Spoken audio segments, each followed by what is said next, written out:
Hello everybody! Hurrah! I am back in Delilah because the weather is beautiful today and I can now get out my back door, which means I can come and film back in my summer house. If you've not seen my summer house before, I will leave the link because I've done a tour. But today we are going to be doing a new stitch. So if you want to do the new stitch, yeah, we'll make that today as it's Sunday and I'm actually filming a new Stitch Sunday video and it's like, oh my God. So yeah, keep watching.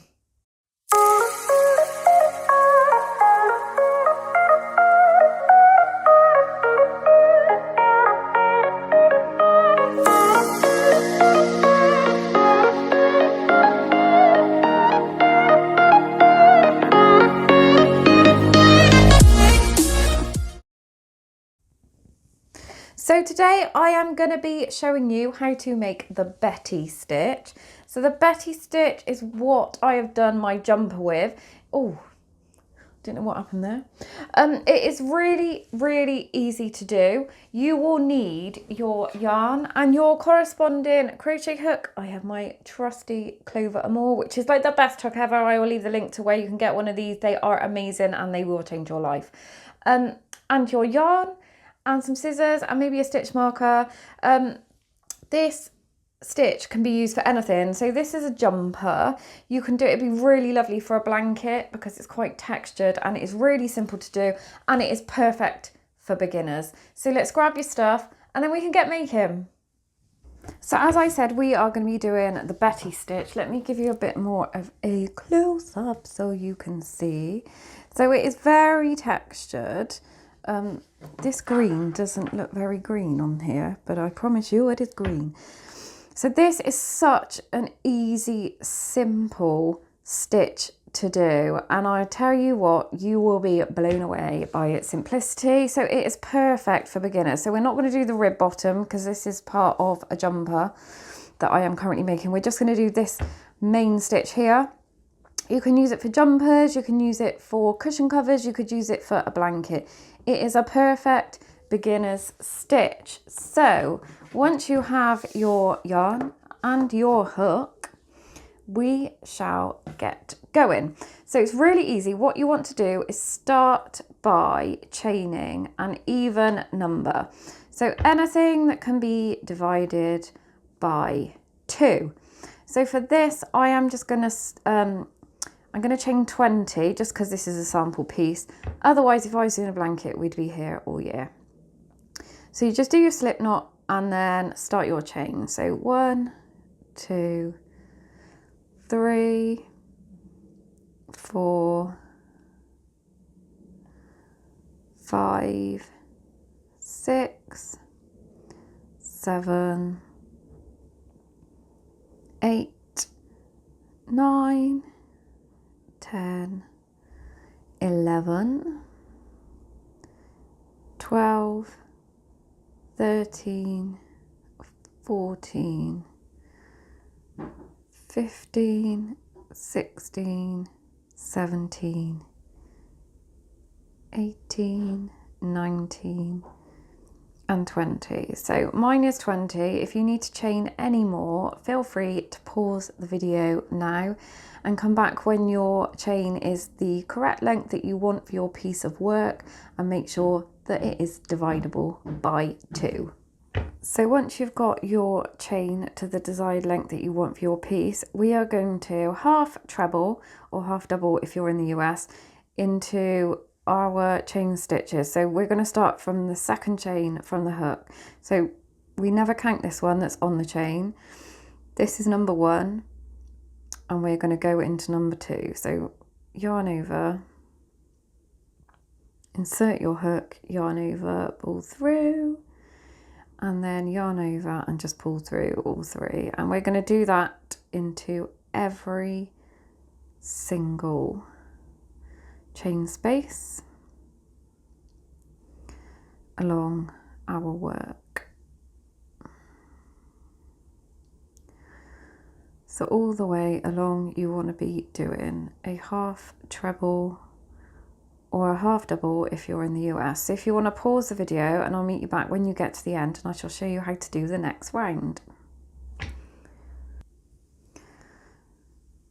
So I'm just coming to my very last half treble or half double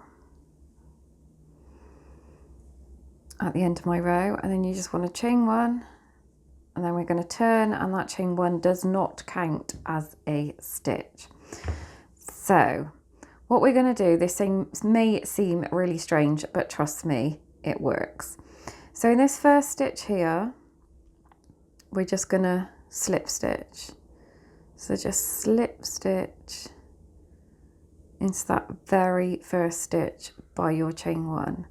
And then in the next stitch, we're going to do a treble or a double if you're in the US.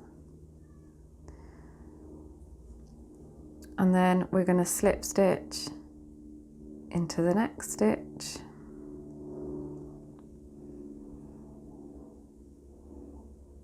And then treble into the next stitch. And that is simply, oh my God, now the police are out, honestly.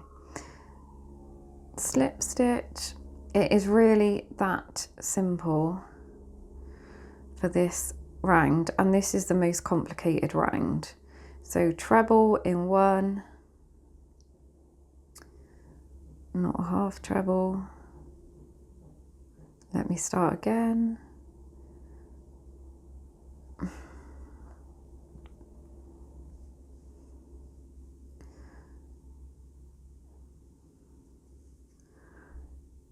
And then slip stitch into the next, and then treble into the next, and slip stitch into the next. So this is the wrong side of your work. The right side is going to be this side. So whenever you're on this row, this is a wrong side row. Okay, so if you want to pause the video and carry on doing a treble or double if you're in the US into one stitch, and then just a slip stitch into the next stitch, and I shall meet you back when you get near to the end of the work, and I'll show you how to do your next stitch. So I'm just getting to the end here, and it just looks like, so I've done a slip stitch, and it looks like there's only one space for a treble, but don't believe it, because we're going to treble, and then we're just going to slip stitch into the edge here. It might be a little bit fiddly, but it will work, she says.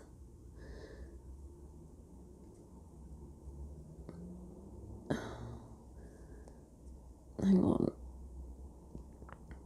There we go. So I'm just going to slip stitch into there. Then you just want to chain one, and then we're going to turn.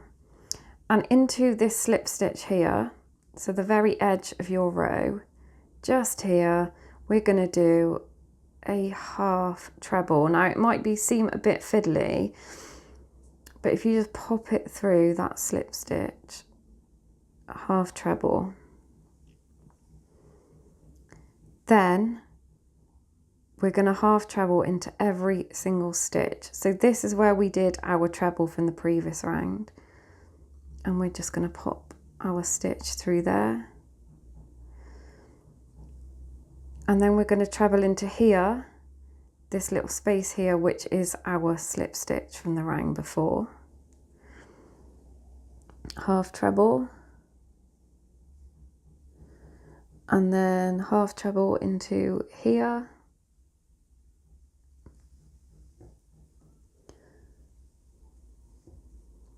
and half treble into the slip stitch. So into every stitch, so every treble and every slip stitch, we are going to half treble or half double if you're in the US, all the way until you get to the end, of your work. So if you want to pause the video now, and I shall meet you back when you get to the end, and I'll show you how to turn your work. So I've just got to the edge, and sometimes it looks like you haven't got a stitch, but there is a slip stitch here. So that's why sometimes it's a good idea to use stitch markers for your first and last stitch if you're not very confident. So we do our last treble. Hang on, that has not gone into, sorry, our last half treble, but I missed. So I want to go in here. It's always the last one that's the trickiest. There we go.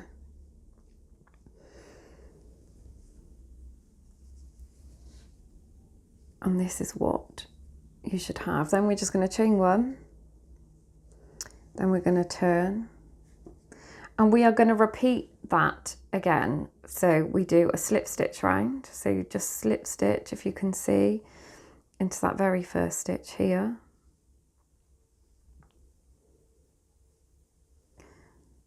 And then treble into the next stitch. And then slip stitch. And then treble.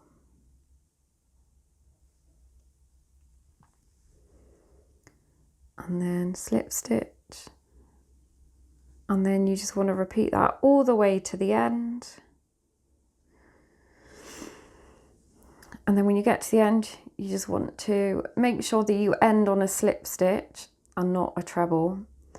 So once you've done your slip stitch, chain one and turn, and then you just want to do a full treble into every stitch along. And if you can see, it's starting to work up now. If I hold it like this, you can see that it's the texture a lot better, and that is the Betty stitch. So if you carry on working, it will eventually start to look like this. Now this is DK. And this is Karen Simply Soft, and I find Karen Simply Soft a bit more bulky. So the bulky the yarn, the more that this is going to stand out. So that is it. It's really easy. Thank you for watching. Don't forget to like and subscribe. Leave a comment down below if you need any help, or if you want to comment on this video. Don't forget you can find me on Instagram.